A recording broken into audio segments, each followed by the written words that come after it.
மொக்க monkey bro. Fast and ஃபியூச்சருக்கு time travel பண்ணுங்க, அப்படியே சம் இன்சிடென்ட்டை ஸ்டாப் பண்ணுங்க. அட பண்ணிட்டா போச்சு வாங்க. காய்ஸ், இந்த இடத்துல தான் யாருக்கும் தெரியாம டாக்டர் ஸ்ட்ரேஞ்ச் மாதிரி போர்ட்டல் ஒன்னு ஓபன் பண்ண போறான் குருக்கு ஆயக்கலை 64லயும் தெரியும். காய்ஸ், ஃபர்ஸ்ட் நாங்க ஆகஸ்ட் 14க்கு போய் கூலி படம் ஃபர்ஸ்ட் ஷோ பார்க்க போறோம். படம் பார்த்துட்டு உங்களுக்கு ரிவ்யூ சொல்றேன். காய்ஸ், படம் அந்த மாதிரி லொகேஷனா மிரட்டி விட்டாரு தலைவர், அந்த மாதிரி நடிச்சிருக்காரு. இந்த ரீல் சேவ் பண்ணி வச்சுங்க, 1000 கோடி கன்ஃபார்ம். காய்ஸ், அடுத்தது ஃபாஸ்ட்டுக்கு போய் நம்ம சமந்தாவுக்கு நடந்த கல்யாணத்தை நிறுத்த போறோம். அப்படியே சுறா படத்தை 100 நாள் ஓட்ட போறோம். காய்ஸ், சமந்தா கிட்ட நடந்ததெல்லாம் சொல்லி கல்யாணத்தை நிறுத்திட்டோம். பின்னாடி போஸ்டர்ல பாத்தீங்கன்னாலே தெரியும். அப்படியே சுறா படத்தையும் 100 நாள் ஓட வச்சிட்டோம். காய்ஸ், நீங்க ஆவலா எதிர்பார்த்து கேட்டுக்கிட்டு இருந்த 2026 சிஎம் யாருன்னு பார்க்க தான் ஃபியூச்சருக்கு போறோம். நீங்க யாருக்கும் ஓட்டு போடுவீங்கன்னு போல்ல ஓட் பண்ணுங்க.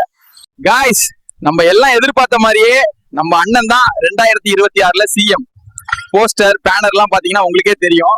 காய்ஸ், நீங்க சொன்ன மாதிரி டைம் டிராவல் பண்ணியாச்சு. அடுத்து என்ன பண்ணணும்னு கமெண்ட்ஸ்ல சொல்லுங்க. சும்மா கிரிட்டுன்னு பண்ணலாம்.